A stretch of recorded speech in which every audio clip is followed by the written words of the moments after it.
오늘은 부활의 삶이라는 제목으로 함께 말씀을 생각해 보겠습니다. 오늘 부활절입니다. 부활이라는 게 무엇일까요? 죽었던 사람이 다시 살아나는 게 부활은 아닙니다. 성경에서도 단지 죽었던 사람이 죽은 줄 알았는데 다시 살아난 것을 부활이라고 이야기하지 않습니다. 물론 말 그대로, 단어 그대로만 얘기하면 그것도 부활이라고 얘기할 수 있겠죠. 하지만 성경이 얘기하는 부활이라는 건 죽었던 사람이 그저 다시 살아나는 것은 아니라는 거예요. 왜? 죽었던 사람이 단지 다시 살아나는 그 사람은 나중에 또 죽잖아요. 나중에 또 죽는 생명은 부활의 생명이 아닙니다. 그러면 성경이 우리에게 이야기하는 부활의 삶이라는 것은 무엇이냐? 하나님께서 우리에게 바라시는 그런 어떤 하나님의 진리에 가까운, 하나님의 뜻에 합당한, 하나님의 나라를 세워가는 그러한 삶을 성경은 부활의 삶이다, 이렇게 이야기합니다. 예를 들어서 제가 그런 식의 비유를 많이 듭니다. 신앙적인 얘기가 아니고 그냥 우리의 일반적인 삶 가운데서 예를 들자면 어떤 사람이 그냥 자신의 삶을 막 사는 거예요. 자신의 삶을 막 낭비하고 막 자신의 삶을 망가뜨리는 삶을 사는 거예요. 그거는 부활의 삶이 아니죠. 그건 죽음의 삶이죠. 그건 생명이 없는 삶이잖아요. 그런데 그 사람이 어느 날 철이 들어서 어느 날 새 사람이 되어서 자신의 삶을 아름답게 가꾸어가고 자신의 주변 사람들에게 기쁨을 주고 함께 그런 어떤 아름다운 세상을 만들어 간다면 그것도 부활의 삶이라고 얘기할 수가 있다는 거예요. 물론 성경이 말하는 부활의 삶은 조금 더 신앙적인 기준들을 가지고 있습니다. 그래서 오늘은 부활의 삶은 우리가 어떤 기준으로 살아가는 것을 부활의 삶이라고 하는 것인지 오늘 본문 말씀을 통해서 두 가지 기준을 한번 생각해 보려고 합니다. 첫 번째 기준은요, 2절 말씀인데요. 같이 한번 읽어보겠습니다. 골로새서 3장 2절입니다. 시작. 위의 것을 생각하고 땅의 것을 생각하지 말라. 어떤 기준입니까? 땅이 아닌 하늘이 우리의 삶의 기준이 되어야 한다는 거예요. 물론 여기서 이제 오해하면 안 되는 게 이 성경이 우리에게 이렇게 이분법적으로 어떤 걸 얘기하잖아요. 이렇게 지옥 가지 말고 천국 가라.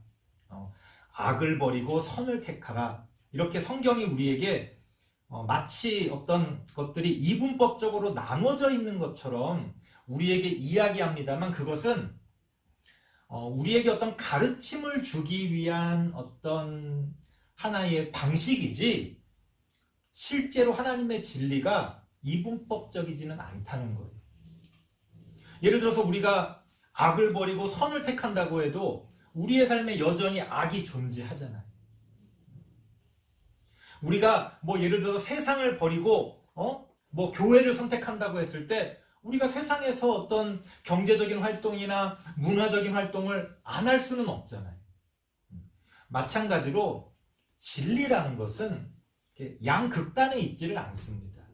그래서 여러분들이 어떤 것이 진리인지 어떤 것이 옳은 것인지를 판단할 수 있는 아주 기본적인 기초적인 기준이 뭐냐면 어떤 말이 어떤 주장이 극단에 닿아 있으면은 그거는 옳은 게 아니에요.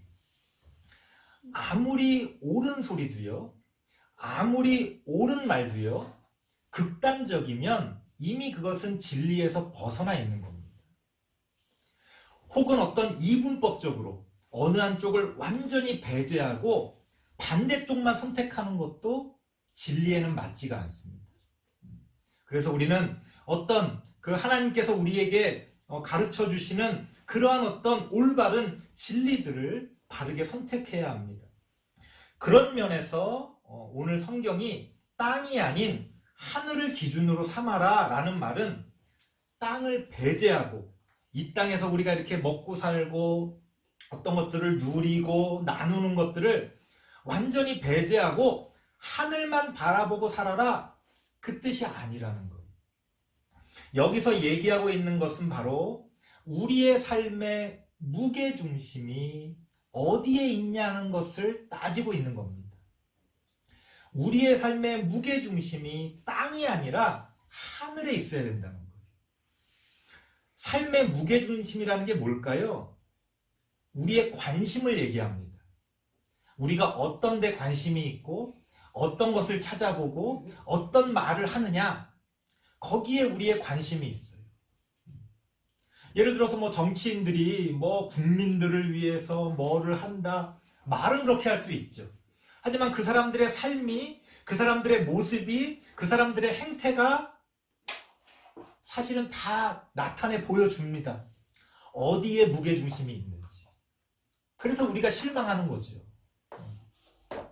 진보, 보수 뭐 이런 거 따질 필요 없이 우리가 어떤 정치인들에게 실망하는 것은 바로 그겁니다. 말은 국민을 위한다고, 국민을 기준해 준다고 말하지만 사실은 자기들이 권력을 잡고 자신들이 그 권력을 누리는 데 관심을 갖잖아요. 그게 뻔히 보이잖아요.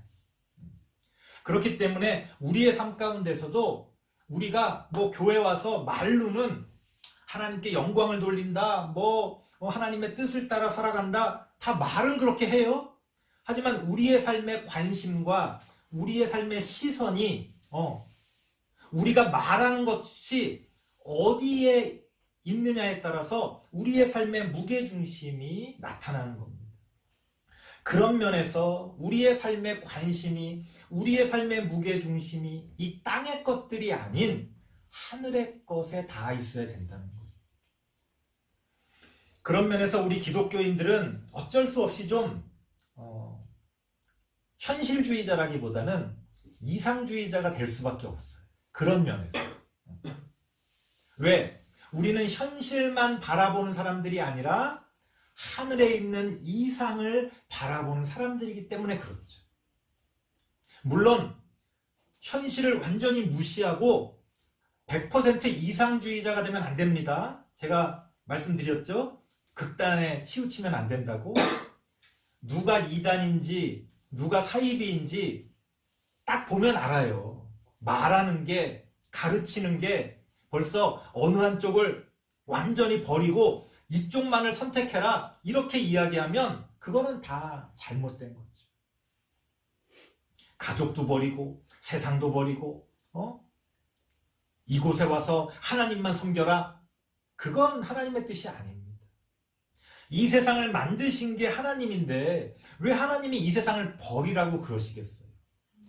오히려 이 세상을 잘 가꾸고 하나님의 뜻에 따라서 만들어가라 이렇게 말씀하시겠죠. 그래서 우리는 우리의 삶의 기준이 어디에 있는지에 따라서 우리가 부활의 삶을 살고 있는지를 판단할 수가 있습니다. 여러분의 삶의 무게중심은 어디에 있습니까? 그게 어렵다면 여러분들이 평소에 관심을 갖고 여러분들의 시선이 머무는 곳은 어디입니까? 여러분들이 습관적으로 입 밖으로 내뱉는 말들은 어떤 내용들입니까? 바로 거기에 우리의 삶의 무게중심, 기준이 담겨 있다는 겁니다. 성경은 우리에게 분명히 이야기합니다. 땅의 것이 아닌 하늘의 것이 너희의 삶의 무게중심이 되게 하라는 거예요. 땅의 것만을 생각하지 말고 하늘의 것을 귀하게, 중요하게 생각하라는 거예요. 그렇게 우리는 부활의 삶을 살아갈 수 있다고 성경은 우리에게 가르쳐 줍니다. 두 번째 부활의 삶을 나타내는 기준은요, 3절 말씀 같이 한번 읽어볼까요? 골로새서 3장 3절입니다. 시작. 이는 너희가 죽었고 너희 생명이 그리스도와 함께 하나님 안에 감추어졌음이라. 아멘. 무슨 소리예요? 예수님을 믿고 예수님과 함께 십자가에서 죽은 사람은 그 부활의 생명이 어디에 있다는 거예요? 그리스도와 함께 하나님 안에 감추어져 있다는 거예요. 감추어져 있으니까 어떻게 해야 돼요? 찾아야지. 그렇기 때문에 우리가 아무 생각 없이 그냥 살아가면요, 우리는 사실은 죽음을 향해서 살아가는 것밖에는 안 된다는 거예요. 실제로 그렇죠? 우리는 다 죽음을 향해 나아가고 있잖아요. 우리가 그것을 잊어버리고 싶어하고 외면하고 싶어해서 그렇지, 우리는 누구나 다 지금 죽음을 향해서 나아가고 있습니다. 그렇기 때문에 그 죽음 앞에서 의미 없는 것들을 우리의 삶의 기준으로 삼을 수는 없다는 거예요. 지난번에도 한번 설교할 때 그런 말씀 드렸습니다. 내가 당장 죽을 수밖에 없다면 내 수중에 100억이 있든 1000억이 있든 그게 무슨 의미가 있겠어요? 내가 당장 죽을 수밖에 없다면 내가 성공해서 많은 사람한테 인기를 얻고 높은 자리에 앉은들 그게 무슨 소용이 있겠어요? 그렇기 때문에 우리는 죽음 앞에서 무의미한 것들을 추구해서는 안 된다는 거예요. 우리가 추구해야 할 것은 부활의 생명입니다. 이 두 번째 기준은요, 우리의 삶의 방향이 어떠해야 되느냐를 이야기합니다. 첫 번째 기준은 삶의 무게중심에 대한 문제였잖아요. 이 두 번째 기준은 우리의 삶의 방향이 어디를 향해 있어야 되냐는 거예요. 우리의 삶의 방향은 죽음을 향하는 것이 아니라 생명을 향해 나아가야 한다는 겁니다. 만약 어떤 사람이 위험에 처했어요. 그 사람을 구해줘야 될까, 구해주지 말아야 될까라고 할 때 그 기준이 뭘까요? 여러분, 아주 유명한 영화 있잖아요. 라이언 일병 구하기. 전 그 영화 봤을 때 재밌게 봤습니다만 나중에 결론에 가가지고 좀 황당했어요. 왜냐면 그 한 명을 구하려고 여러 명이 죽습니다. 그 왜 구하러 갔나? 아니, 저 한 명이 뭐라고? 똑같은 생명인데, 저 한 명을 구하겠다고 지금 몇 명이 죽는 건가? 이거를 더하기 빼기로 계산을 하면요, 답이 안 나오는 거예요. 구하러 갈 필요가 없는 거예요. 마찬가지입니다. 소방대원들이 불이 난 곳에서 사람들을 막 구하잖아요. 얼마나 위험합니까? 그 사람들을 구하겠다고 더 많은 사람들이 죽는 그런 일들이 벌어지기도 하잖아요. 자, 우리가 아주 현실적인 기준으로 생각하면요, 그거 안 구하는 게 나은 거 아닌가? 한 명을 구하겠다고 여러 명이 목숨을 건다는 게 그거 좀 안 맞는 거 아닌가? 계산이? 이렇게 우리가 생각할 수 있어요. 하지만 부활의 생명을 기준으로 하면 그래서는 안 된다는 거. 지금 현재 그 생명을 살리는 게 우리의 삶의 방향이 돼야 된다는 거예요. 나중에는 어떻게 될지 모르죠. 결론적으로 안타깝지만 그 한 명을 구하겠다고 또 다른 생명이, 또 더 많은 생명이 죽을 수도 있지만 우리가 그 한 생명을 외면할 수는 없는 거예요. 그게 기독교 신앙입니다. 기독교 윤리라는 건 그런 거예요. 현실적으로, 인간적으로 더하기 빼기를 해서 계산하는 게 아니에요. 그 한 생명을 살리기 위해 우리가 다른 것들을 감수하는 거지. 우리가 이 세상에 어떤 것들을 그저 약육강식으로 계산을 하면요, 힘없고 약한 사람은 그냥 외면하고 무시하고 빨리 없어지게 만드는 게 마치 우리가 더 잘 살 수 있는 길인 것처럼 느껴질 수 있어요. 하지만 실제로는 그렇지 않다는 거예요. 그 약하고 힘없고 외면당하는 그런 사람들을 우리가 귀하게 여길 때에 오히려 우리의 삶 가운데 죽음이 아닌 생명의 삶이 넘쳐난다는 거예요. 보세요. 10명 중에 어떤 한 명이 낙오됐을 때 우리가 손쉽게 그 사람을 버리면요, 당장에는 이익인 것 같아요. 하지만 나머지 9사람이 어떻게 생각할까요? 아, 나도 언제든 버려질 수 있겠구나. 9사람이 그런 생각으로 삶을 살아간다면 그게 지옥입니까? 천국입니까? 그건 어떤 이익으로 계산할 수 있는 게 아니에요. 부활의 생명이라는 건 이익의 관점이 아니라 생명의 관점입니다. 그렇기 때문에 우리가 뭐 환경을 보호하는 것도 마찬가지예요.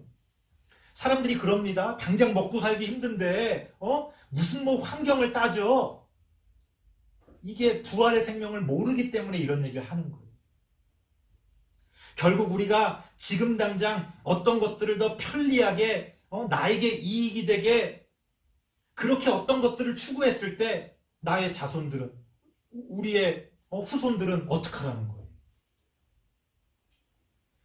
우리가 어떤 선택의 갈림길에서 무엇을 선택해야 할까를 판단할 때, 그 삶의 방향을 선택할 때 이 부활의 생명이 기준이 되어야 합니다. 죽음 앞에서 무의미한 것들을 추구하는 것이 아니라 생명 앞에서 의미 있는 것들을 추구해야 한다는 것. 당장에 나에게 이익이 되진 않습니다. 그럼에도 불구하고 우리는 생명을 선택해야 한다는 것.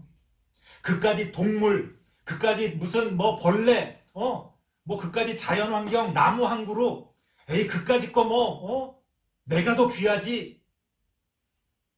착각이에요.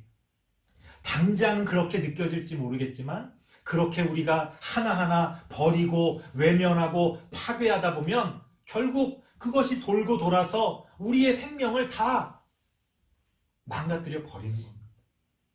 그렇기 때문에 부활의 삶은 우리에게 어떤 기준을 얘기해 줍니까? 죽음이 아닌 생명을 따라가라고 이야기합니다. 우리의 삶의 방향이 생명을 살리고 생명을 키워가고 생명을 이어가는 그러한 삶을 살 것을 우리에게 가르쳐 줍니다. 설교를 마치겠습니다. 여러분은 예수님을 믿고 구원을 얻으셨습니까?